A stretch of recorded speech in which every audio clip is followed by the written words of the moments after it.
Kylie Padilla parang laging pasan ang daigdig, tara at pag-usapan natin yan.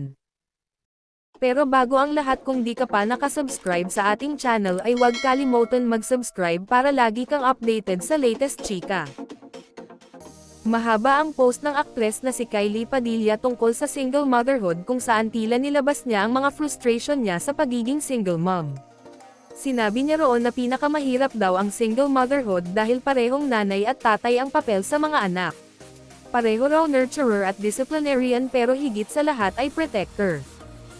Marami pang ibinahagi si Kylie sa kanyang post kung saan tila ang bigat-bigat ng nararamdaman niya. Ilan din sa nabanggit niya ay hindi raw siya makapaghintay na sabihin sa mga anak ang katotohanan na hindi raw siya ang superhero kundi ang pagmamahal ng mga anak ang sumagip sa kanya. Sila raw ang superhero niya. Kanya-kanya namang opinyon ang mga netizen. Mukhang broken-hearted daw di umano si Kylie na usap-usapang hiwalay na sa naging karelasyon niyang tattoo artist kaya nag-i-emote ito. Parang nagpaparinig daw kasi ito sa naging karelasyon. Pinayuhan pa siya ng mga ito na hindi lalaki ang magpapasaya sa kanya kaya sana raw tigilan na nito ang pagpaparinig lalo na at sa ganda nito ay hindi bagay sa kanya ang magparinig.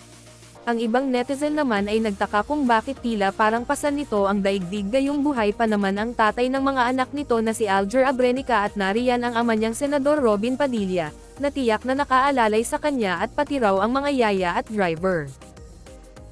Dinepensahan naman siya ng mga tagahanga niya. Huwag daw sanang i-invalidate ang nararamdaman nito dahil kung binasa raw ang post nito ay meron itong anxiety at depression na hindi madali sa mga dumaraan doon. Mayaman o mahirap ay nakakaranas daw talaga ng challenges sa pagpapalaki na anak. Ganon. Naku, kung ako kay Kylie, maging thankful na lang siya na may trabaho siya at malusog no. Wag nang mag-emote. Hindi na uso ngayon ang emoterano. Anong masasabi nyo sa ating chismis ngayon? Mag-comment na at subscribe para updated ka sa latest chika na gaya nito. Maraming salamat po.